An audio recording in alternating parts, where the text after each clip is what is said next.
Gautami पाटीलच्या ड्रायव्हरनं car अपघात केल्यानंतर गौतमीला उचलायचं की नाही असा प्रश्न राज्याचे मंत्री पोलिसांना विचारताय। चंद्रकांत पाटील यांचा एक व्हिडिओ सुद्धा व्हायरल झालेला आहे। अपघाताच्या वादावरून विरोधकांनी चंद्रकांत पाटील यांनी गुंड घायवळवरूनही डिवचलाय। पाहूयात हा रिपोर्ट। तर गौतमी पाटीलला काय उचलायचं की नाही?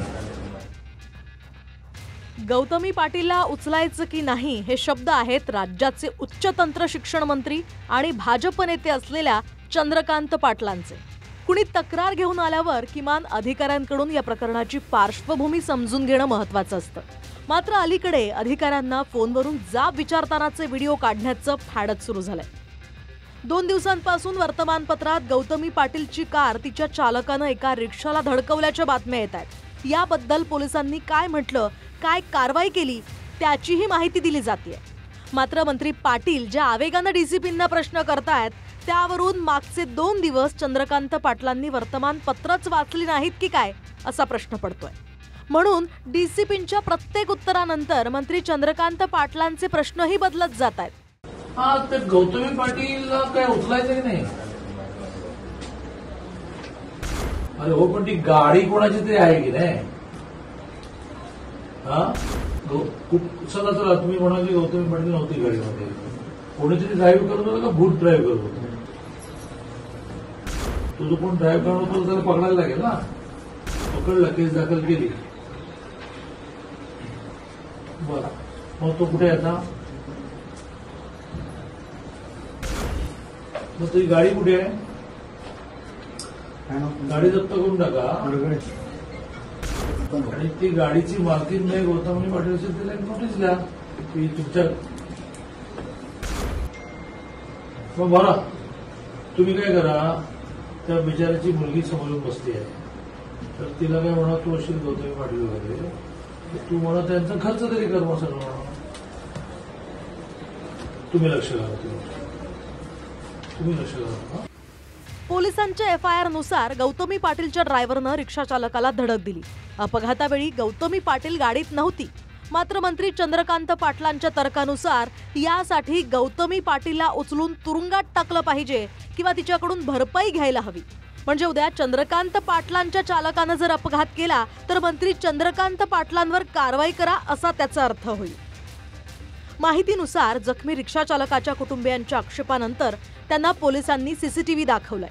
त्या फुटेजमध्ये गाडीत गौतमी पाटील नसल्याची माहिती आहे। मात्र आम्हाला अजून स्पष्ट आणि वेगळ्या अँगलनं सीसीटीव्ही फुटेज द्या अशी मागणी पीडित नातलगांची आहे। तपास अधिकारी मालुसरे आहेत, त्यांची देखील या प्रकरणात चौकशी व्हावी अशी सगळी तुमची मागणी आहे? हो, अशी माझी मागणी आहे। त्यांचेही सीडीआर काढा, त्यांचे किती नंबर आहेत तेही चेक करा आणि ही केस चालू झाल्यापासून त्यांना कुणी किती फोन केलेले आहेत त्या सगळ्याचा तपास मला पाहिजे, कारण माझा डायरेक्ट संशय त्यांच्यावर आहे। नाहीतर सीसीटीव्ही फुटेज चेक करा, ते मालुसरे सरांना कधी भेटले होते आणि कोण कोण भेटायला आलं होतं सरांना। गौतमी पाटील सारख्या जबाबदार महिलेने ह्याच्यामध्ये त्या कुटुंबाला वाऱ्यावर सोडून त्यांना भेटतच नाही, दुर्लक्ष, तर ह्याच्यामध्ये माणुसकीला काळिंबा फासण्याची घटना आहे। मी अधिकाऱ्यांना वेळ पडली ह्या कायद्यामध्ये जर तिच्या चुका असतील तर तिच्यावरही पूर्णपणे गुन्हा दाखल करा। आम्ही लोकांकडून माहिती घेतोय, जर आमच्याकडे फुटेज आले बाहेरनं तर तुमची नाचक्की होण्या तपासाची। दरम्यान चंद्रकांत पाटलांच्या फोनवरून टीका करताना रोहित पवारांनी म्हटलंय की तुमच्या मतदारसंघातला एक नामचीन गुंड भर दिवसा पोलिसांच्या डोळ्यात धूळ फेकून परदेशात पळाला। त्याच्या अटकेसाठी आपण कधी पोलिसांना फोन केल्याचं दिसलं नाही। गौतमी पाटील हिला मी ओळखत नाही, पण तिच्या गाडीमुळे रिक्षाचा अपघात झाला असेल तर निश्चितच त्याची चौकशी झाली पाहिजे। रिक्षावाल्या कुटुंबाला भरीव मदतही मिळाली पाहिजे, पण अपघातग्रस्त गाडीत गौतमी पाटील नसताना तिला उचलण्यासाठी पोलिसांवर दबाव आणणं हे आपल्या सारख्या नेत्याला शोभणार नाही। रोहित पवारला काय कामधंदा आहे? लय नेता व्हायला लागला, जरा जरा तरी स्वतःची पद सांभाळून राहा रे बाबा। काय म्हणाला?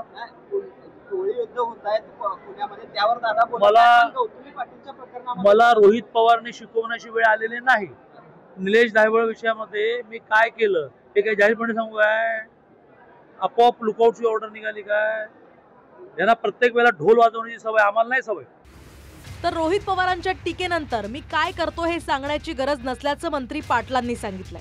मात्र त्यांच्याच मतदारसंघात भाजपच्याच आमदाराच्या पीएची पत्नी उपचाराअभावी दगावली। त्यावर मंत्री पाटलांनी काय केलं त्यांच्याच मतदारसंघातल्या राहुल सोलापूरकरनं शिवाजी महाराजांच्या शौर्याची थट्टा केली. बाबासाहेब आंबेडकरांबद्दल वादग्रस्त संदर्भ दिले.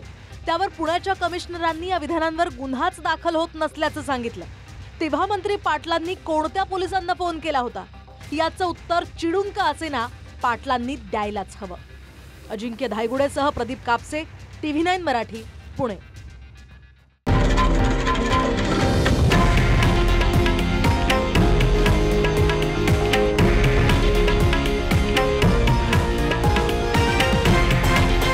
हे आहे देशातील नंबर 1 न्यूज नेटवर्क आणि आपण पाहत आहात TV9 मराठी, एकमेव.